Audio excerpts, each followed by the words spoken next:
Madonna è davvero riuscita nell'impresa più difficile, cioè fare il sequel di Confession on a Dance Floor senza rovinarne il mito? Io sono Goz, questo è il negozio dei dischi e oggi lo scopriremo insieme. Il negozio dei dischi.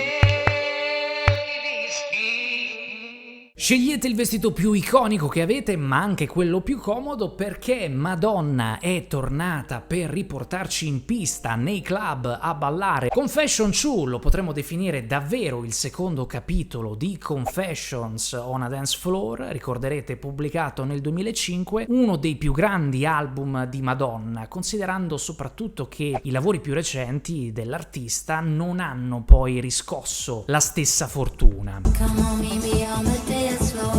La prima cosa che mi viene da dire è che è sicuramente un disco molto coeso. Le sue 16 tracce sono mixate tra loro e fanno volutamente perdere la percezione del passaggio da una canzone all'altra, quasi come fosse veramente un vero lungo DJ set. La mia impressione, ma poi mi direte anche la vostra, è che in questo album non ci siano delle vere e proprie hit che svettano sulle altre. Per intenderci, non aspettiamoci ad ascoltare una Hung Up 2.0, una Sorry 2.0, anche se certamente Bring Your Love con Sabrina Carpenter cerca di avvicinarsi molto a quel tipo di concetto. Qui è il progetto nel suo insieme a prevalere sul singolo. È come se Madonna volesse farci vivere una lunga notte in discoteca nella quale ogni brano ha lo stesso peso. Il risultato, secondo me, è un'esperienza quasi ipnotica.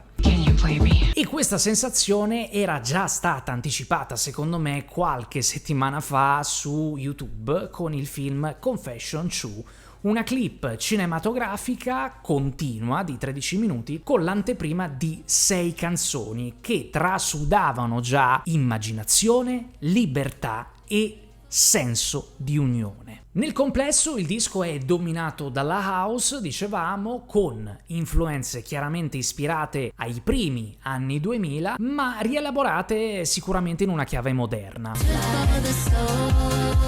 La prima parte del disco potrebbe essere riassunta perfettamente con il ritornello di Dance Eteria, una delle tracce più immediate, che dice: ognuno si alza e balla, tutti quanti qui siamo un'opera d'arte. La seconda parte invece mantiene sicuramente lo stesso sound, ma mostra anche un lato più intimo di Madonna. Basti pensare a Fragile, dedicata al fratello scomparso non molto tempo fa, oppure anche a The Test, cantata insieme alla figlia, nella quale si rivolge proprio a lei dicendole: non hai chiesto tutte quelle luci, non ho pensato a quanto potessero disturbare o a quanto potessero fare male. Confession 2 ha anche inevitabilmente l'obiettivo di riaffermare che Madonna è ancora la regina della dance floor. In My Sins Are My Savior, infatti, non sembra avere alcuna intenzione Madonna di rinunciare ad essere la regina. Hanno cercato di buttarmi giù, hanno cercato di prendermi la corona, ma io non mi sono arresa. Se dovessi fare una mia top 3 dei migliori brani del disco, direi posizione numero 3 per Danceteria, un manifesto di libertà dell'anima, ma anche tanta sensualità. Medaglia d'argento per Fragile, una delle canzoni più emozionanti dell'album, come dicevamo, dedicata al fratello deceduto. E il testo contiene un messaggio molto bello: le persone non muoiono davvero, ma diventano energia. Posizione numero 1 per Bizarre, realizzata insieme a Martin Garrix, e già dal primo ascolto mi ha conquistato. Nel complesso credo sia un progetto riuscito e anche molto coraggioso, perché il rischio di confrontarsi inevitabilmente con il classico del 2005 era altissimo. Sappiamo inoltre quanto in qualsiasi forma d'arte il sequel in generale finisca spesso per deludere le aspettative. In questo caso invece secondo me il risultato funziona e arricchisce idealmente il disco precedente, nonostante siano passati molti anni.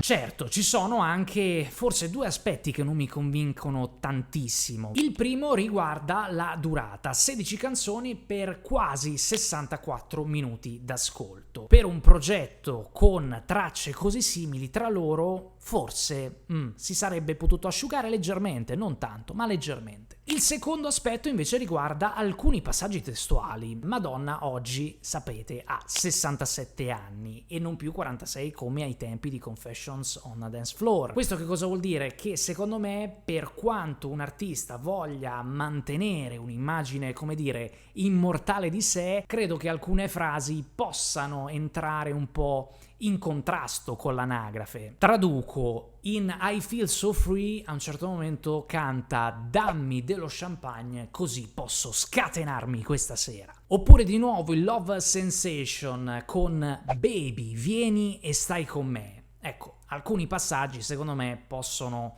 quantomeno suscitare qualche perplessità. In conclusione, se vi piace la dance, è un ascolto che consiglio sicuramente. Personalmente a questo album ho dato un voto tra il 7 e l'8. E a voi è piaciuto il nuovo album di Madonna? Fatemelo sapere come al solito qui sotto nei commenti. Anche questa puntata sta terminando, ma non temete perché noi torneremo presto a parlare come sempre di musica. Io vi ringrazio se avete passato del tempo in mia compagnia. Ciao! Il negozio dei dischi.